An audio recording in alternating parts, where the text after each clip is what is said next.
My name is Cassie Riding. I'm a parent advisor for the Deaf and Hard of Hearing Parent Infant Program, also known as PIP. Hello, my name is Melissa Julian. Sign name Melissa. I work for USDB as a deaf mentor.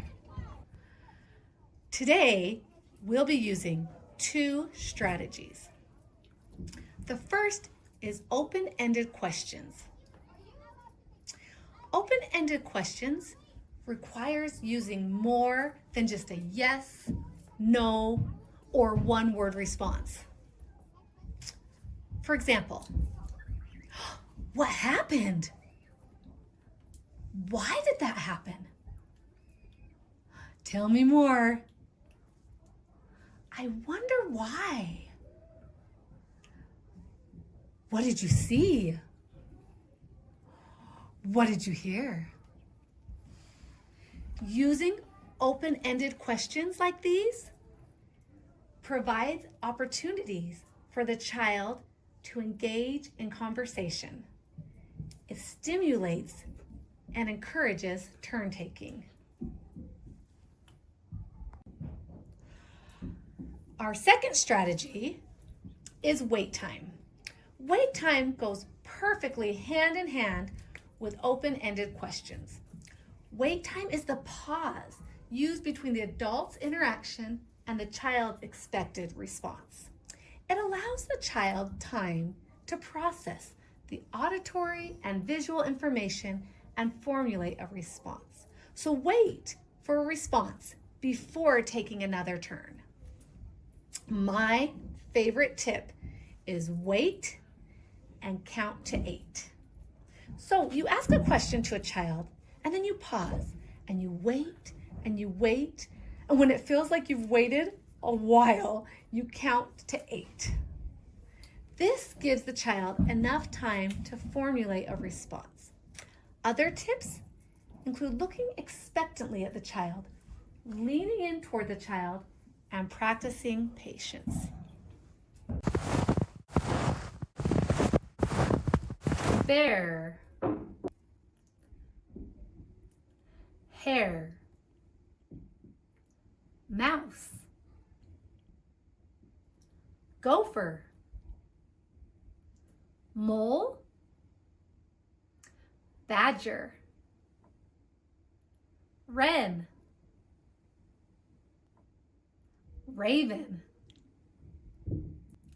cave, forest, snow, winter, winter storm, fire, snore, sleep. Come and join us, and together we'll read Bear Snores On, written by Karma Wilson and Jane Chapman.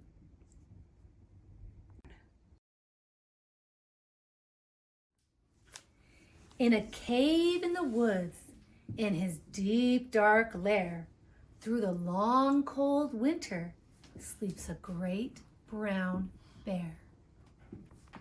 Cuddled in a heap, with his eyes shut tight, he sleeps through the day, he sleeps through the night. The cold winds howl, the night sounds growl, but the bear snores on.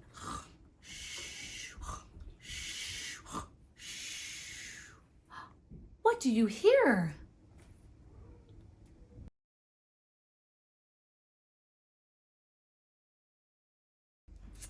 An itty-bitty mouse, pitter-pat, tiptoe, creep crawls in the cave from the fluff cold snow. Mouse squeaks, too damp, too dank, too dark, so he lights wee twigs with a small hot spark. Now what do you see?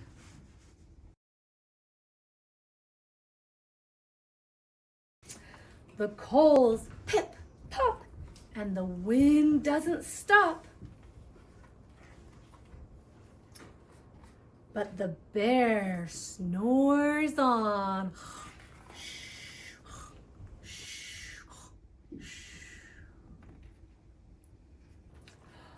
Two glowing eyes sneak peek in the den. Mouse cries, "Who's there?" Who could it be?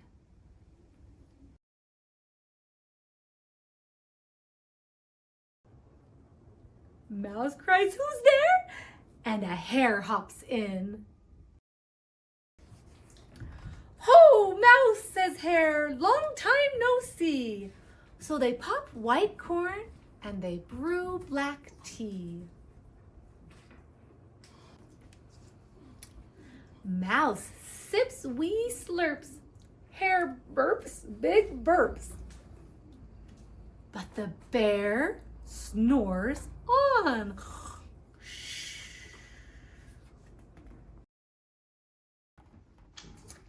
A badger scuttles by. Sniff snuffs at the air. "I smell yummy yums. Perhaps we can share."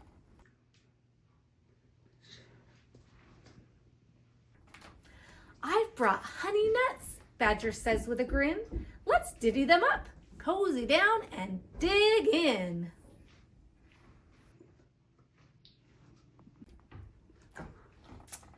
And they nibble and they munch with a chew, chomp, crunch. But the bear snores on.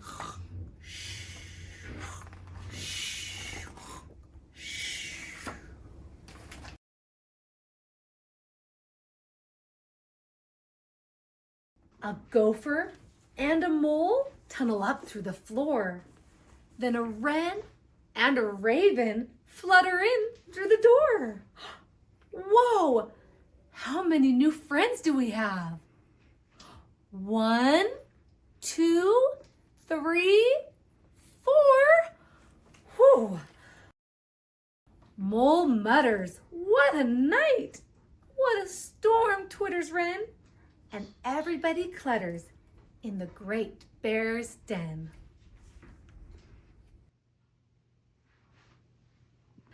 They tweet and they titter, they chat and they chitter, but the bear snores on.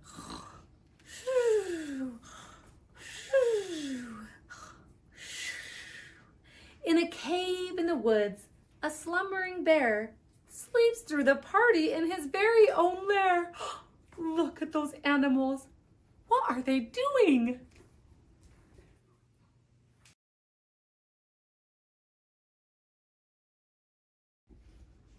Hare stokes the fire. Mouse seasons stew. Then a small pepper flake makes the bear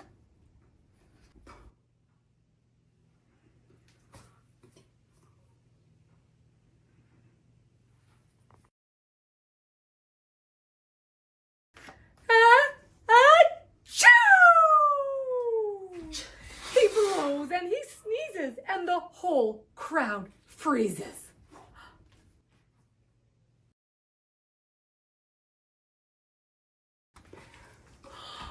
And the bear wakes up. Bear gnarls and he snarls. Bear roars and he rumbles. Bear jumps and he stomps. Bear growls and he grumbles.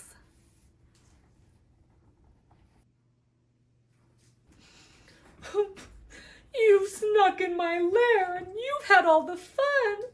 But me, I was sleeping and I've had none. And he whimpers and he moans, he wails and he groans, and the bear blubbers on. Oh no, what's wrong with the bear?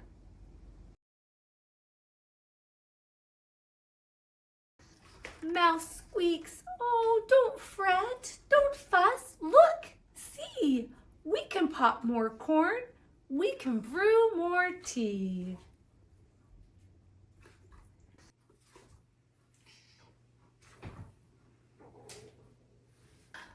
Bear gulps, Bear gobbles, he sighs with delight. Then he spins tall tales through the blustery night. When the sun peeks up on a crisp, clear dawn, Bear can't sleep.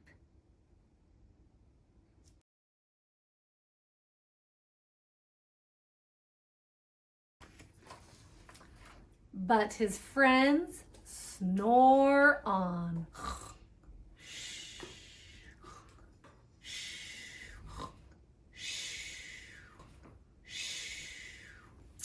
I wonder why his friends are so tired.